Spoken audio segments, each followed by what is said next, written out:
Mit der bereits vorgestellten DHS 680 hat Makita ja, wie wir wissen, was Akku-Handkreissägen anbelangt, bereits ordentlich vorgelegt. Trotz alledem ist die DSS 501, was Flexibilität und Leistung anbelangt, nicht zu unterschätzen. Ich habe sie einmal auf Herz und Nieren getestet und hier ist das Video. Los geht's!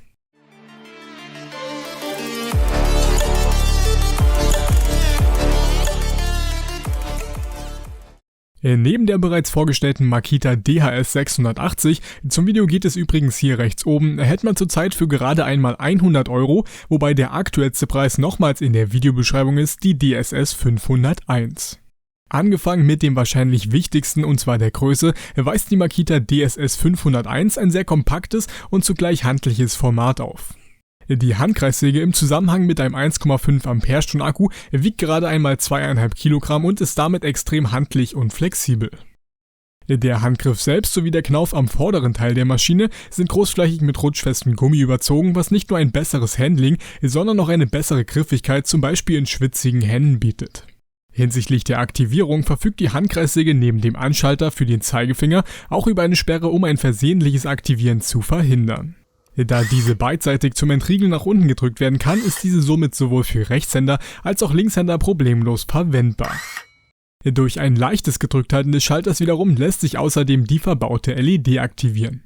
Diese ist exakt auf das Sägeblatt ausgerichtet und ermöglicht somit in dunklen Ecken oder schlecht belichteten Umgebungen saubere Schnitte durchzuführen. Eine Nachklemmfunktion besitzt diese jedoch wiederum nicht. Die dafür benötigte Power zieht die Makita DSS 501 darüber hinaus aus dem auf der Rückseite angebrachten Akkuschacht. Dieser ist gut erreichbar und bietet aufgrund der 18-Volt-Klasse eine Kompatibilität mit 18-Volt Lithium-Ionen-Akkus beliebiger Kapazität. Die Hauptstromabnehmer sind jedoch nicht die verbauten LEDs, sondern der Bürstenmotor auf der linken Seite. Dieser verleiht dem Sägeblatt eine Rotationszahl von ca. 3600 Umdrehungen in der Minute, was für mittlere Arbeiten vollkommen ausreichend ist. Außerdem beträgt die Nachlaufzeit der Säge nach Abschalten wirklich nur eine knappe Sekunde, was ein großes Plus in puncto Sicherheit ist. Das verbaute Sägeblatt hat dabei einen Durchmesser von 136 mm mit einer Bohrung von 20 mm und insgesamt 16 Zähnen.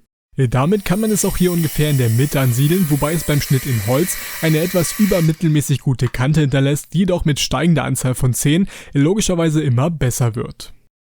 Zum Wechseln besitzt die Handkreissäge praktischerweise gleich noch am Fuß einen 5 mm Inbusschlüssel, mit welchem das Sägeblatt gelöst werden kann, nachdem es durch den etwas versteckten Schalter am Gehäuse arretiert wurde.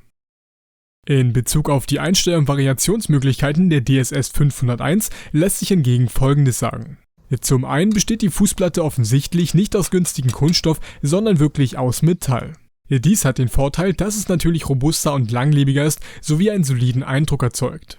Weiterhin befindet sich auf der Vorderseite neben den beiden Nuten für den Parallelanschlag auch eine kleine Skala im Zentimetermaßstab, die außerdem die Position des Sägeblatts in der 0 bzw. 45 Grad Stellung angeben soll. Wieso soll? Naja, wenn wir nun mal ein Lineal anlegen, sieht man deutlich, dass das Sägeblatt nicht genau an der Nullgrenze, sondern weiter rechts anliegt. Nichtsdestotrotz ist mit der Handkreissäge wie ersichtlich ein sauberer Gärungsschnitt bis zu maximal 50 Grad problemlos möglich, wobei die anschließende Winkeltreue ebenfalls ziemlich präzise ist. Zur Einstellung der Schnitttiefe andererseits positioniert Makita auf der Rückseite einen meiner Meinung nach sehr gut gelungenen Drehhebel, durch welchen die Schnitttiefe mit nur 2 Fingern äußerst geschmeidig angepasst werden kann. Dabei ist die Schnitttiefe in der senkrechten 0-Grad-Stellung mit maximal 51 mm mehr oder weniger ausreichend bemessen, um gängige Arbeiten durchzuführen. Die Handkreissäge kam auch bei maximaler Schnitttiefe in Holz wie ersichtlich nicht zum Stehen, sondern zugzuverlässig durch. Zu guter Letzt erhält man neben der Akku-Handkreissäge dann noch einen kleinen Kunststoff-Absaugstutzen, um den Arbeitsort anschließend wieder halbwegs sauber verlassen zu können. Insofern ist die Makita Akku-Handkreissäge DSS 501 aufgrund der kompakten und leistungsstarken Umsetzung für Arbeiten im Trockenbaubereich, aber auch über Kopfarbeiten, wo eine kompakte und dennoch leichte Handkreissäge benötigt wird, optimal. Aber auch speziell schnelle Schnitte durch Holzbretter, Multiplexplatten oder Kanthölzer, wo etwas mehr Power benötigt wird, ist kein Problem.